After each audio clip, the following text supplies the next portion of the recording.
Hey Jet Setters, in today's video, I'm going to talk about transportation tips. Let's get into it. Tip number one is going to be to use public transportation, whether it's the bus, the train, the metro. All of these are ways that are going to help you get from point A to point B. Most cities around the world have well-designed public transportation systems that are easy to use and easy on your wallet. Cities have apps that are designed for their metro. When I went to Rome, I see their kiosks all around the metro stations. You can buy a pass, day pass, week pass, however long you want. You can also take the Leonardo Express from Fiumicino Airport right into the city center of Rome. That's a good one too. It's quick, easy travel, you guys. Now, if you might be feeling anxious, maybe where you are from, your city doesn't have that good public transportation, you're used to driving in a car. Well, I'm not going to necessarily recommend that you rent a car, whether you're in South America, Europe. You probably are going to be better off using the transportation that the city already provides. And you can do this by researching ahead of time. And like I mentioned before, opt to get the week pass. It depends on how long you're going to be traveling. That way, you're not going to keep having to go back to the station and buying a ticket, taking money out, fumbling around. You already have that pass for the time that you're going to be traveling. Always keep your ticket on you, like on your person. You don't want to drop it, because usually the inspector is going to come on board. He or she's going to look at the code, they're going to scan it and make sure that you are, not freeloading. I usually have a fanny pack. I'll just drop that in there. Sometimes I even put it on the back of my phone case, and then I can pull it out, just have it ready. You also will need the ticket to validate before you get on too, so just be aware of that. Always keep the ticket. Don't worry, don't be afraid. The buses, usually the metros are, well, I'm not gonna say all of them are clean. The one I did in Medellin in Colombia, that one was very nice. Now let's discuss ride sharing apps. This is where I'm talking about Uber, Bolt, where you are putting your location, your destination, and someone's gonna come pick you up. Each country, they're gonna have their own that they use. In Kenya, I use Bolt to go around a lot. Here are some tips when you are using these rideshare apps in other countries. Of course, have the app downloaded before you travel. That way it's already in your phone, your payment's set up, and you're good to go. With Bolt, in Kenya, I was actually giving them the cash. It wasn't linked to my card, so they still came to pick me up, and then I would have to tell them the destination again. For some reason, I had that issue, but usually you can put your card, have all that information already in there, and then they will pick you up already having the destination on their phone, so there's really no back and forth on where you're trying to go. Check the regulations locally. It will say, oh, just sit up in the front with me like you're my friend or whatever, and it's not anything scary that you need to worry about. It's just for them to be able to operate with their Ubers, they need the passengers to be sitting in front with them. I've done this a couple times. I can't remember where I was. They are in competition with taxis. Taxis don't want to be getting business taken away. That's just what it is. Be sure of the regulations and don't sit in the back. And usually they'll tell you, so that's not that big of a deal.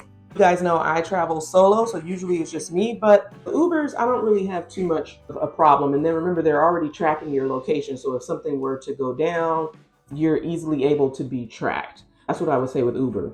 Be careful of the drivers. They might also try to shortchange you because they know you're a foreigner. They're going to charge, maybe 2-3 times the rate, or be like, oh, I know that you had set up payment through the app. Like, I need cash. This happened to me in Dominican Republic, and I was telling the driver, no. On here, I've already have my card linked. So why am I giving you additional? If you speak Spanish or speak the language of the country that you're in, just try to tell them, hey, you're not gonna get a fast one on me. Like, it's linked through here. That's how you're gonna get paid, okay? Well, yeah, with Ubers, always check the license plate. Ladies, solo travelers, you've got to make sure that it's matching what's on your phone with what's on the back or wherever their license plate is located. And if you feel like this is not gonna be a good match, you're not feeling the driver, get out. I've only had this happen one time, and For some reason, I don't know, I wasn't feeling the driver, and I was like, nope, I want to get out. And I left. Like, the ride, it hadn't been too many minutes in, so it wasn't like he lost money, but I just wasn't feeling the vibe, and I was like, it's time to exit. Okay. In certain cities, you can even group share. Maybe find a group of people who are going to the same place, and then maybe you can all pitch in. One person puts it on their card, you give them your money for the ride, and you can share. Of course, we know Uber Pool. I don't know if Bolt has this, but that's a good way to save money to go with a group of people. I have done a lot of traveling from country to country by bus. Flixbus is my favorite. I took them from Norway to Sweden on the overnight bus. The buses were really nice, clean. I talked to the driver for most of the ride. Sorry, passengers. We would have a dark conversation just about life. Flixbus is very nice, and I booked them through Wanderoo, which is a site that you can book for public transportation all around the world.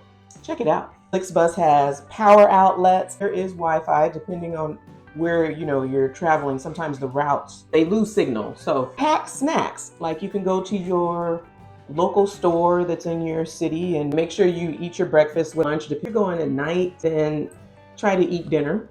So in Norway, I was trying not to miss my bus, but I was hungry. So I just checked in, got all my stuff at the bus station, and then I left, went and got some Indian food, went back and made it on the bus in time. So just be sure of your departure times. I always have a water bottle with me, a portable water bottle, so I'm not thirsty. Sometimes the rides can be 3-4 hours. In Cambodia, it was overnight, so it was 10 plus hours that I did it there. Some of these other buses, it's going to be very tight squeeze. The nicest one I've been on was in Japan, but Japan's another level. Use Flixbus to help you when you are deciding bus routes. Walking on foot is going to be a preference for most. I've talked about walking tours before that helps you know where places are. It's good exercise, right? Now, some of you may be like, what if it's raining? What if the weather conditions are very extreme? Well, then you can bring an umbrella.